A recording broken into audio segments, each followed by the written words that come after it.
बारे में क्या जानते हैं बताएंगे? मैं सर्वप्रथम तो हाँ। श्री राम जन्मभूमि को प्रणाम करता हूँ। हाँ। अयोध्या नगरी के बारे में ये जानता हूँ कि ये अयोध्या नगरी हाँ।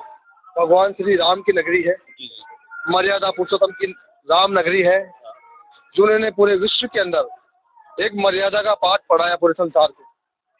और आज जितने भी धर्म ग्रंथ हैं, जितने भी संसार में जितने भी धर्मजीवी हैं, जितने भी महापुरुष हैं, अगर आप कहीं ना कहीं उठा के देखेंगे विष्णु भगवान के 10 अवतार में राम जी का जो अवतार है वो बिल्कुल डिफरेंट अवतार है। यानी कि संसार में ऐसा ना तो संसार में ऐसा कभी हुआ राम जी जैसा और ना कभी कोई होगा।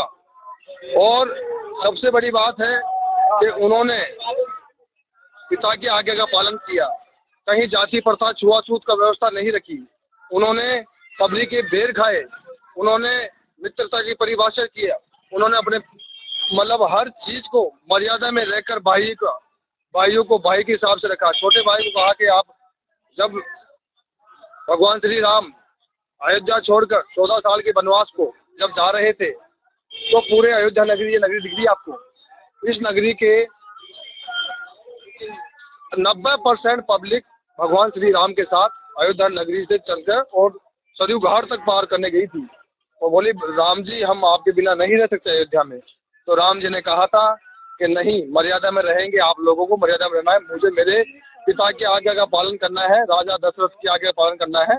जब मैं मेरे पिता की आज्ञा का पालन कर रहा हूँ और आप मुझे मानते हैं तो आप सभी जाएं। और मेरे छोटे भाई है भरत, उन भरत के राजयोग में, उनकी राजगद्दी में उनका सहयोग करें और सभी लोग हर्षोल्लास के साथ अयोध्या में रहे।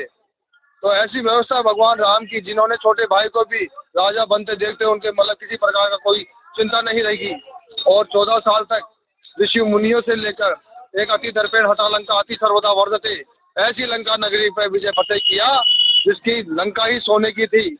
ऐसे विद्वान महापुरुष रावण हुआ करते थे उस, लेकिन एक सिर्फ घमंड की वजह से उन्होंने गलत किया, उसकी वजह से आज पूरे विश्व के अंदर एक इतिहास में आज राम जी को जाना जाता है। और अयोध्या भूमि को आज एक पर्यटन की भूमि बन चुकी है, एक आध्यात्म की भूमि बन चुकी है, एक शक्ति की भूमि बन चुकी है, एक संतों की भूमि बन चुकी है, एक राष्ट्र की भूमि बन चुकी है। एक आने वाले समय में ये सबसे बड़ी शक्तिपीठ के रूप में पूरे विश्व में जाना जाएगा।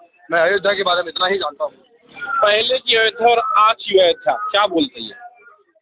पहले जब हम आए थे यहाँ पे तो एक बाबरी मस्जिद थी यहाँ पे, तो अक्रांता बाबर नाम का कोई अक्रांता इस देश में हुआ करता था। उसने मतलब उस वक्त उसका शासन था, उसकी अक्रांता शक्तियों से उसने एक मस्जिद का निर्माण किया था बाबर नाम की। तो हम उस बाबरी मस्जिद को हमने देखा था उस समय के अंदर। तो वो बाबरी मस्जिद उसको नवनियुक्त जो योगी सरकार और नरेंद्र मोदी जी की सरकार ने आकर और उस विध्वंस को और उसको मतलब ऐसी दुष्ट आत्माओं को इस जगह से फ्री किया। और अब आज देखो आप, आज कुछ अलग ही नज़ारा है। तो आगे हमारे साथ बने रहिएगा, हम और भी राम भक्तों से आपकी मुलाकात कराते रहेंगे।